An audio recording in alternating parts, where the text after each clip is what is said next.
Hello and welcome back. I hope you're having a wonderful day. And as we continue to celebrate the life of Chadwick Boseman and keeping his memory alive, I came across this very impactful and moving post, and I've been wanting to share it with you. So I'm just going to read it as it is. And this is from Touré Roberts, who is a pastor, and he talked about some very moving moments that he had with Chadwick Boseman. So let's just go straight into this. It was posted to his social media. And his statement said, "Today is the first day I've felt strong enough to share my heart and processing over the devastating loss of my brother Chadwick. He called me 2 weeks before his transition to tell me that he believed he was near the end," in quotes. "We talked, we prayed, and I went to see him as soon as I returned to town. At his home, we talked some more and prayed in the presence of his dear wife, Simone, and his beautiful and resilient family. With unwavering faith, we asked God for a miracle. We knew God could and believed he would, but not even our faith could alter God's plan. I returned home from a short trip, texted Chadwick to check on him, and got no reply. Minutes later, my wife, Sarah, broke the news to me. Chadwick was gone. Then it was everywhere. I want to share with you about my relationship with Chadwick and give you a thought that has helped me through his transition. I pray for those who require it. It will also help you with your process."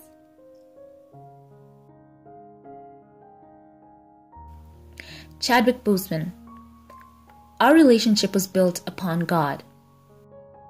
He once messaged me from the Oscars, excitedly thanking me for my work, in quotes, relating that huge moment for him to messages I taught in church that had proven prophetic for his life.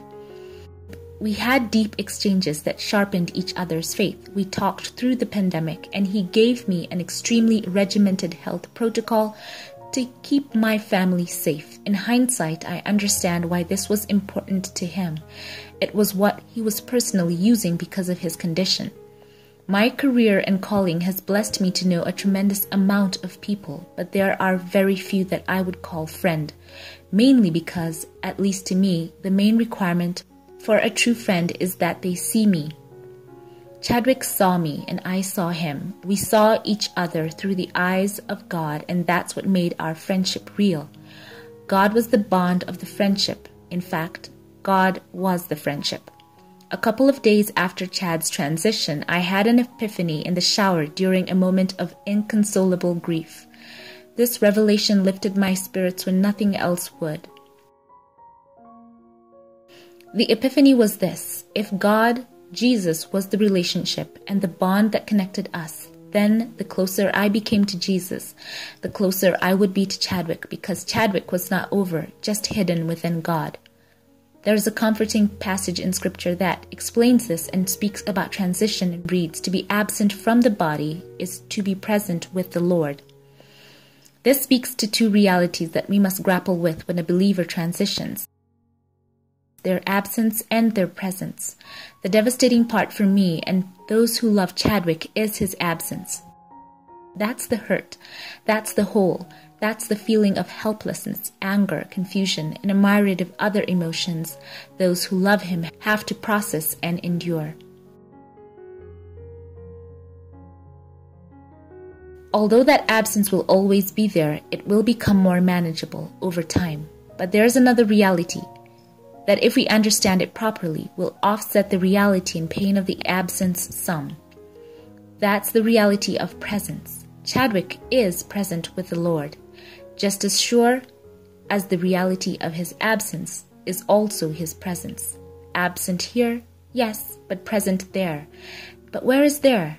There is in the Lord's presence, which is everywhere, meaning that as I draw near to the Lord's presence in faith, in consciousness, in worship, I will literally feel the nearness of Chadwick. This insight is my light when the dark clouds of grief gather. Does it take the pain entirely away? No. Does it give me peace in moments of joy in the midst of sorrow? Absolutely. Will I see Chad and be able to dap him up or crack a joke on him, telling him he looks like Jesus with pandemic hair? No. Will he hit me from award shows, bringing me into all the moments of accolade he would have undoubtedly racked up if his mission wasn't finished? No. But will I feel his wisdom, his love, his encouragement every time I lose myself in the presence of God? Absolutely. And that affords me hope, even in sorrow. To each of you reading this, I pray that this becomes one of the tools you use to guide you through loss. To you, my dear friend Chadwick, I'll see you soon in God's presence. God bless you all. So that ends the post, and it is such a beautiful post. As I said, what heartfelt words. And it does bring a sense of comfort to know that Chadwick is truly in the presence of God. He is alive, as I said in my own tribute video. He is more alive now than he has ever been. And he is truly free and happy and whole. And he's watching on from above and cheering us all on. And what a joy and a sense of peace knowing that every time you draw near to God in prayer, in worship, in his word, that you know that in that moment you can hear with your spirit the sound of Chadwick's laughter because he is in the presence of God. And that does give me such a sense of peace. So share your thoughts with me in the comment section below about this post. I would love to know your thoughts.